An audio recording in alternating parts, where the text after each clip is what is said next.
Hello. So I have some questions, and they mostly pertain to Riz.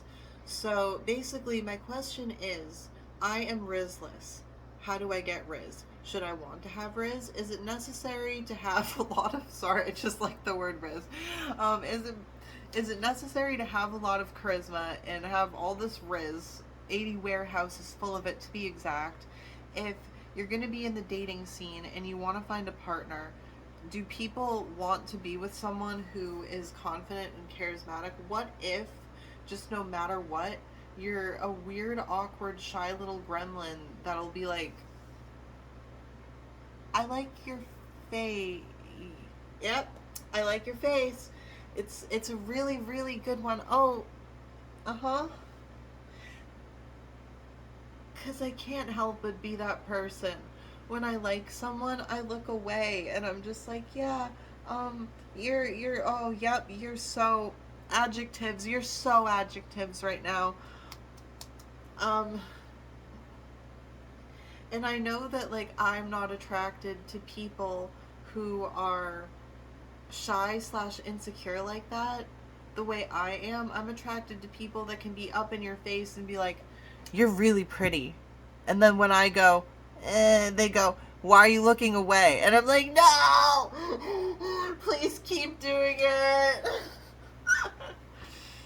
But, like, I don't know. I guess I feel like, is there any merit to a weird, shy bottom? Is there any value? Somebody, please tell me. I'm just confused. I'm conflicted. I don't know. I'm just, I'm feeling weird because there's someone that I like. And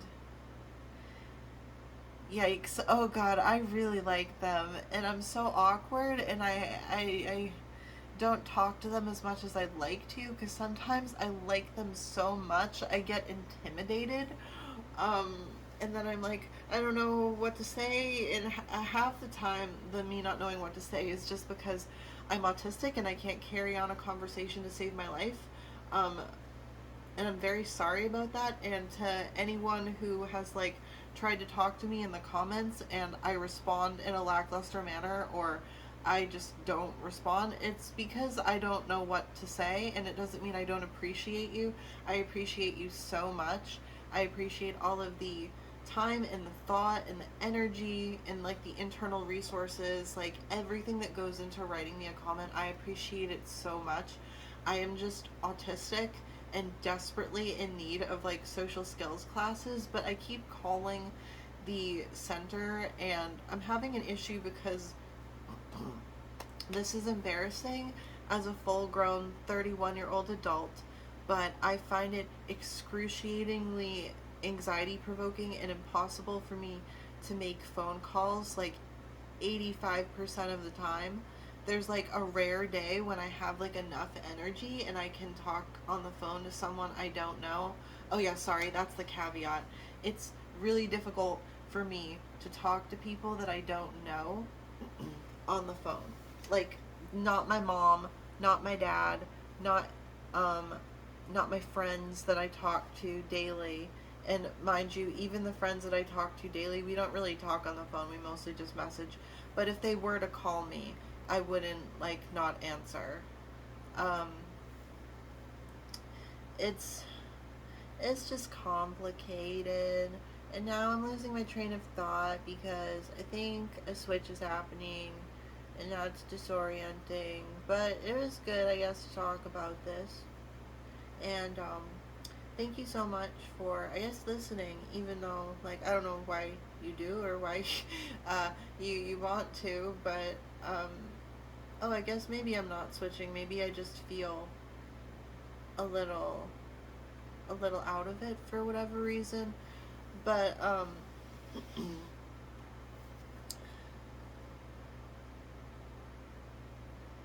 oh, um, I'm feeling like really insecure about the fact that some of the others in our system have a crush on one of our friends. And what makes me feel uncomfortable about it is that we promised Kai that we would wait till April 20th to like get into any sort of relationship or like date anyone, just to sort of honor them and give ourselves time to heal. And I know that like they haven't jumped into a relationship, but the fact that they have such a strong crush makes me uncomfortable and scares me, if I'm honest, because I just don't want things to happen like with my body that I don't consent to. Like, I'm really uncomfortable with the fact that in the past relationships have happened when I didn't have a say in it, and I just really don't want that this to be another case of that. Um, we don't have great communication in our system. There's a lot of amnesia between us. Sometimes there is like co-consciousness and we can hear what the other is saying. Um, but I'm taking the chance to say this so that it's recorded, and that way if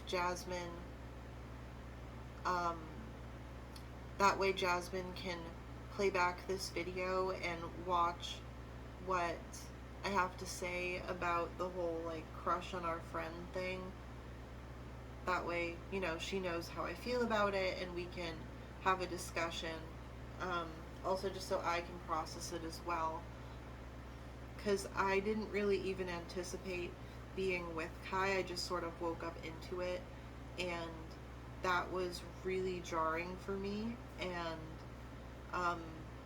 I don't know if I can necessarily remember a time that that's happened to me in the past, but I'm aware that there are other alters in our system who have had the experience of just waking up in relationships with our exes and not really understanding like how it happened or like how we got to that point.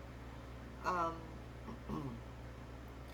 I'm personally feeling quite happy about something, and I just really quickly wanted to share what that was. Oh, I think I should specify that a switch just happened. There are multiple different Daisy alters. That's kind of why the topic changed so suddenly. Anyway, so there was another Daisy who was talking about feeling uncomfortable with the crush that Jasmine and some of the others have, I think Kiara too, yeah, have on our friend. And I was, you know, alerted that we were making a YouTube video because I could hear what was happening and what they were saying, and that indicated to me that they were making a video. And I just wanted to share that I got a new dress and I really, really love it. And it makes me feel like I am a librarian. I don't know if that makes sense. It's like a cute little dress. It's all swishy. It makes me happy. It's long sleeves. I have this brown butterfly hoodie that I thrifted, wearing on top of it. See, isn't that so cute? It makes me happy. I think I'm blending a little bit with Jasmine. That's interesting. Anyway, that's a dress. It makes me really happy. I feel like either a librarian, like I mentioned, or like a girl sitting in a field of flowers and I'm having a picnic alone and it's all peaceful. That sounds nice. I do wish that I could just dye my hair back to black. I don't really like having unnatural hair colors, but others in the system will definitely disagree with me. I do have some black dye, so if I wanted to, I technically could go fix this right now, but then I know there's no way that they would be able to bleach the hair. We wouldn't be able to bleach the hair again because it's already so damaged. There's no way that you're doing that. I don't want you to do that, please. Like, I feel like I like the pink. It makes me feel girly and feminine, and I need that. Like, I really do need that. I feel like, because of the double mastectomy thing, I don't feel very feminine anymore. And so I need other things to sort of like supplement that feeling of femininity that I used to have.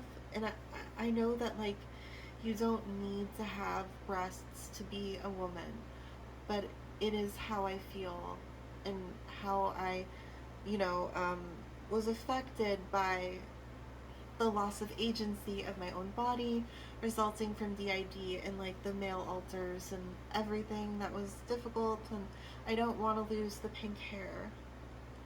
And I feel like I compromised quite a bit anyway because it's only a little bit of the bangs, these little pieces, and then the ends of the twin tails. So, well, sorry, no side tails, wrong word. Um, I just I don't want to lose it. Um, I know you don't want to lose it, and I feel bad wanting to take that from you for my own comfort.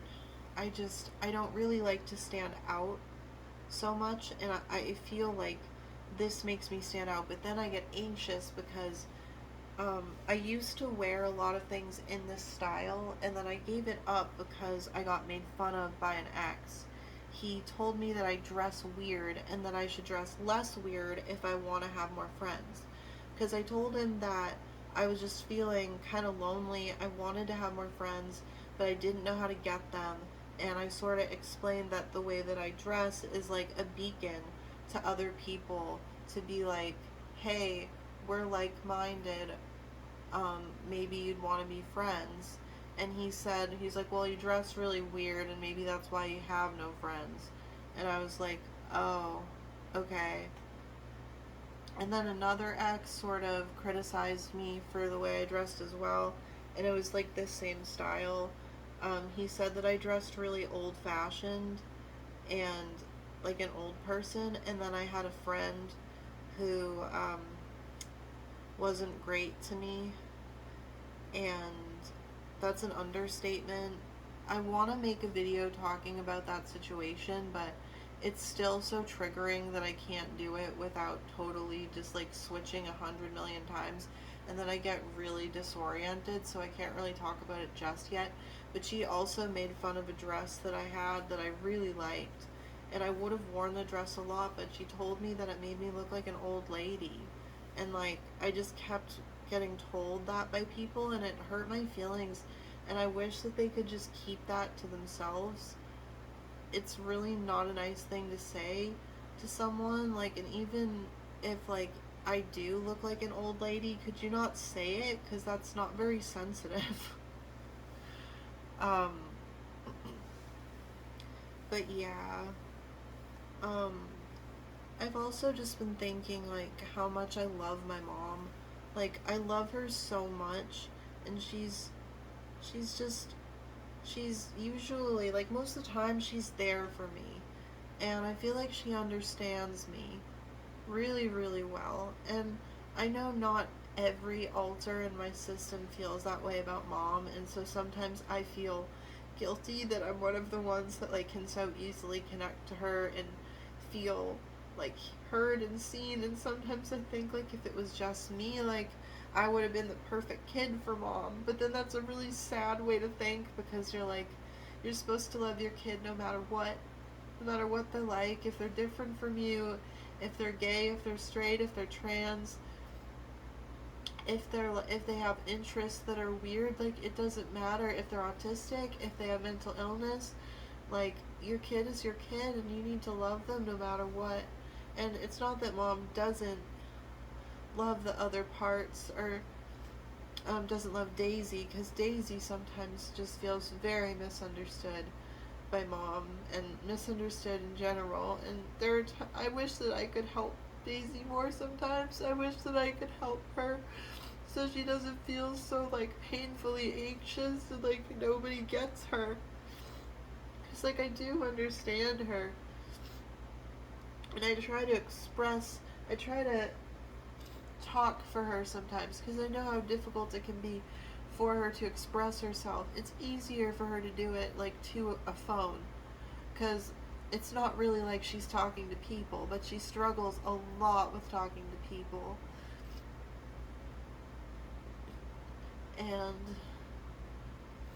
yeah, sometimes I just wish that there was more that I could do. And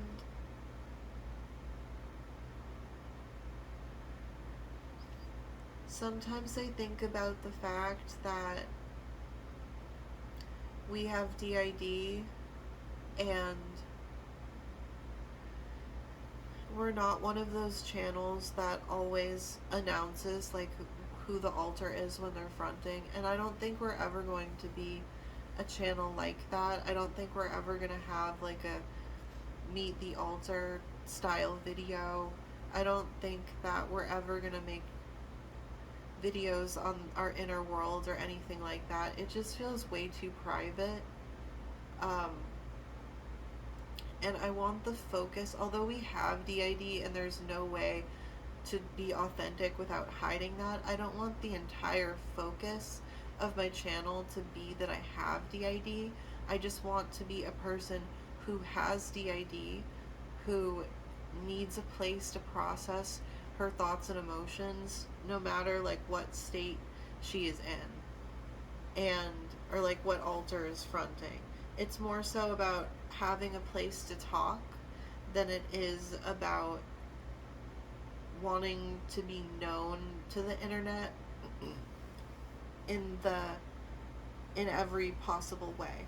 Like, if I were to make friends face to face, I want them to get to know my system.